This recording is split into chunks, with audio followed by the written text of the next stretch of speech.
Talking? You're talking now. Oh, okay. I'm working backwards. We talked about patience of if you're going to stain some wood and how you need 3 coats at least to have a nice glossy finish if that's what you're going for. But a very important step is between each one of those coats is, of course, that your urethane, well, first your stain dries real well. Then your first coat of urethane, being thin and quick, full coverage, and let it dry fully. Then what you're going to do is you're going to come with 220 sandpaper. Now, if it's brand new sandpaper, you haven't used it at all, you want to go very soft or you're going to dig into it really quick, because even though the grit is very fine, so is the first skin of your urethane that you put on. So you don't want to mess with that. Now, this one I didn't do on purpose. I just spazzed because I'm getting old. And I didn't sand this one between the first 2 coats. And I want to show you here what happens, what could potentially happen.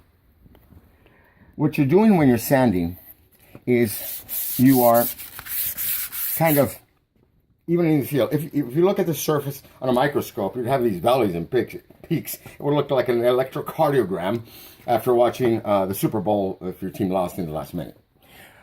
But down here, you won't notice it if you haven't been working with wood, but it's going to have all these grooves. So when you do the sanding, very light if it's new sandpaper, there's 2 things that you're doing. You're smoothing out that surface, so every time that you go over it, then on the next step you go over it again, you're going to have more of a flat surface that's going to help that urethane give you that mirror shine almost. You can see yourself in it.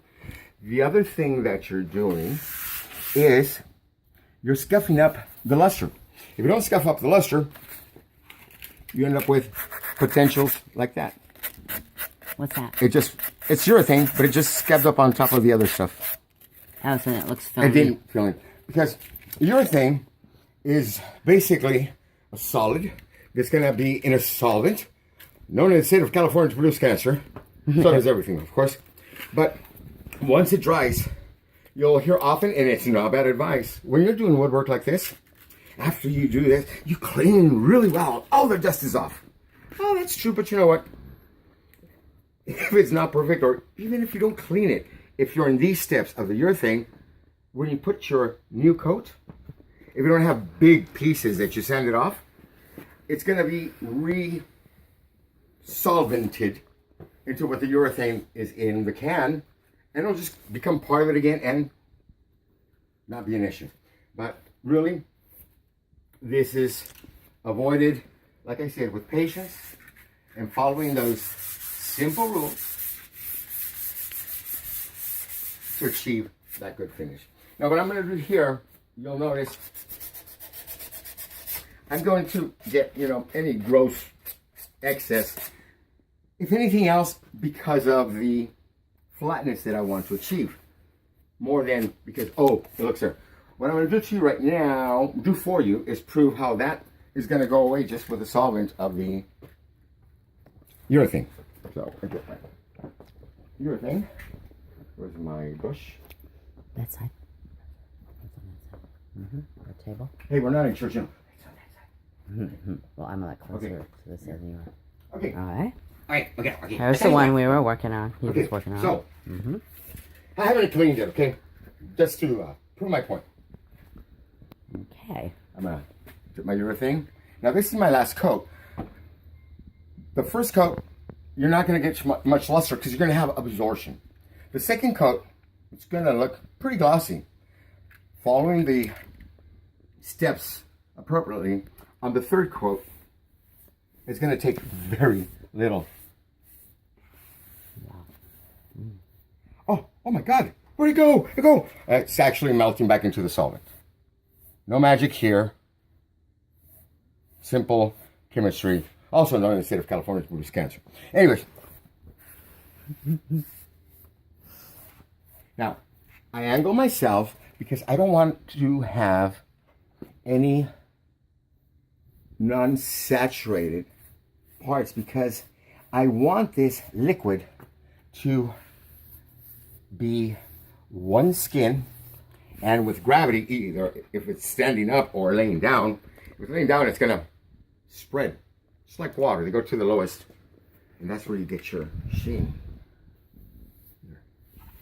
Microscopic, closer to flatness. If I have this piece standing up, well, it's gonna drip, and there it's gonna be very important that I start from the top or to the bottom, and then come to the bottom again and pick, because you will tend to have little drips here, and after you're done, you want to check it and go under it, you know, a few seconds later, a minute later, to make sure that you don't have any drips, because then you get these, you know, these drips, and it makes it look really dry like unprofessional. That, dry like that, and then you have that little, you have this blister area blurring at you. But see, now you see the difference between here and there.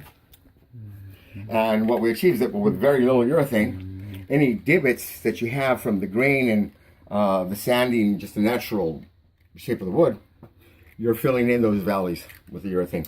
And once that is all done, it's going to shine. I don't know if that one that is drying right now that we spoke of, let me get the light, see if you can appreciate how this would look. And what's neat about this one, you can probably get the edges, shows the sheen.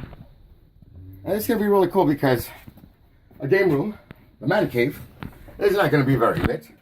And even if it were lit, you know, you have your pool table light that goes over the pool table, so there's not much light hitting there. So it's going to be obscured, but you will get from any other light source these little edges of sheen, and it makes it look elegantly done. It brings out that richness that wood has to offer.